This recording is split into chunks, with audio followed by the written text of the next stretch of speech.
இனிமே முத்த காட்சிகள்ல நான் நடிக்க மாட்டேன் அப்படின்னு ஒரு ஃபேமஸ் ஆக்டர் சொல்லியிருக்கிறாரு. அவர் யாரு, ஏன் இந்த ஒரு முடிவு எடுத்திருக்கிறாரு அப்படின்றத பத்தி தான் டீட்டெயில்டா இந்த வீடியோல பார்க்க போறீங்க. பொதுவா சினிமா அப்படின்னு வந்துருச்சுன்னா ஹீரோயின்ஸ் தான் பிக்னி உடையில நடிக்க மாட்டேன், முத்த காட்சியில நடிக்க மாட்டேன், இந்த மாதிரியான சில கண்டிஷன்ஸ் வச்சிருப்பாங்க. ஆனா ஹீரோஸ் அந்த மாதிரி பெருசா எதுவும் வச்சு நம்ம இது வரைக்கும் பார்த்தது இல்ல. மேபி அப்படி இருந்தாலும் நம்மளுக்கு வெளியில தெரிய வந்தது கிடையாது. பட் சமீபத்துல விஷால் அவர்கள் இனிமே நான் முத்த காட்சியில நடிக்க மாட்டேன் அப்படின்னு சொன்ன அந்த ஒரு கருத்து தான் சமூக வலைதளங்கள்ல இப்ப பேசும் பொருளா இருக்கு.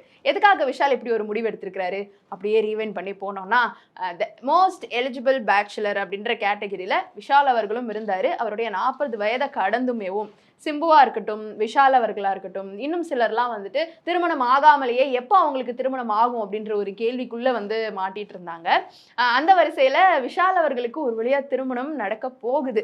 ஆக்டர் விஷால் ஆக்ட்ரஸ் லக்ஷ்மி மேனனை லவ் பண்ணாங்க, ஆக்ட்ரஸ் வரலட்சுமி சரத்குமாரை லவ் பண்ணாங்க அப்படின்ற மாதிரியான சில கிசுகிசுக்கள்லாம் போயிட்டு இருந்தது. இதுல எது எவ்வளவு உண்மை அப்படின்றது நம்மளுக்கு தெரியாது. பட் அவருக்கு எப்பப்பா திருமணம் நடக்கும் அப்படின்ற கேட்டகரியில ரீசெண்டா ஒருத்தவங்க கூட அவருக்கு வந்து நிச்சயதார்த்தமும் நடந்துச்சு. ஆனா அதுக்கப்புறமா அது நின்னும் போயிடுச்சு. அப்புறமா ஃபாரின்ல யார் கூடயோ அவங்க வந்து போற மாதிரியான சும்மா பிராங்க் வீடியோலாம் அவர் எடுத்து போட்டுட்டு இருந்தாரு. என்னப்பா அவங்க கல்யாணம் ஒரு பிராங்காவே போயிடுமா, உண்மையா நடக்கவே நடக்காதா அப்படின்ற ஒரு சூழல்ல தான் திடுதிப்புன்னு நம்ம எல்லாருக்குமே அவர் வந்து ஒரு அனௌன்ஸ்மெண்ட் பண்ணாரு. சாய் தன்ஷிகாவை வந்து லவ் பண்றதாகவும் கூடிய சீக்கிரம் நாங்க வந்து ஒரு நல்ல செய்தியை அறிவிப்போம் அப்படின்னு சொல்லிட்டு அவருடைய கருத்தை வந்து தெரிவிச்சிருந்தாரு. இந்த நடிகர் சங்க கட்டிடம் வந்து கட்டி முடிச்சதுக்கு அப்புறமா தான் எனக்கு கல்யாணம் அப்படின்னு ஒரே போக்கா இருந்த விஷால் அவர்களுக்கு இப்போ நிச்சயதார்த்தம் நடந்து முடிஞ்சிருக்கு. ஆகஸ்ட் 29 சென்னை அண்ணா நகர்ல சாய் தன்ஷிகாவுக்கும் விஷாலுக்கும் நிச்சயதார்த்தம் நடந்து முடிச்சிருக்கு. அண்ட் அவருக்கு இந்த நிச்சயதார்த்தத்துக்காக விஷ் பண்ண எல்லாருக்குமே அவர் வந்து நன்றி தெரிவிச்சிருக்கிறாரு.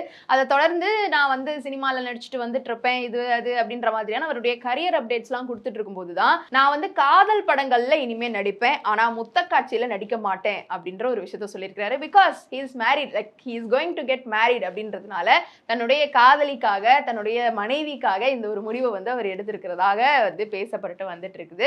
ஸ்டில் சோஷியல் மீடியால இந்த செய்தி வெளிவந்ததுக்கு அப்புறமா பலருமே அதை ட்ரால் பண்ணிட்டு இருக்காங்க. ஆனா ஒரு சிலர் வந்துட்டு பரவாயில்லையே, என்னதான் வந்து விஷால் அவர்களுக்கு இவ்வளவு நாள் திருமணம் ஆகாம இருந்தாலும் நல்ல மனுஷன்யா, அவருக்காக லேட்டா நடந்தாலும் லேட்டஸ்டா ஒரு நல்ல சம்பவம் நடந்திருக்கு, அதுக்கப்புறம் தன்னுடைய மனைவிக்காக எப்படி ஒரு முடிவு எடுத்திருக்காரு பாரியா அப்படின்ற மாதிரியும் பேசிட்டு வந்துட்டு இருக்காங்க.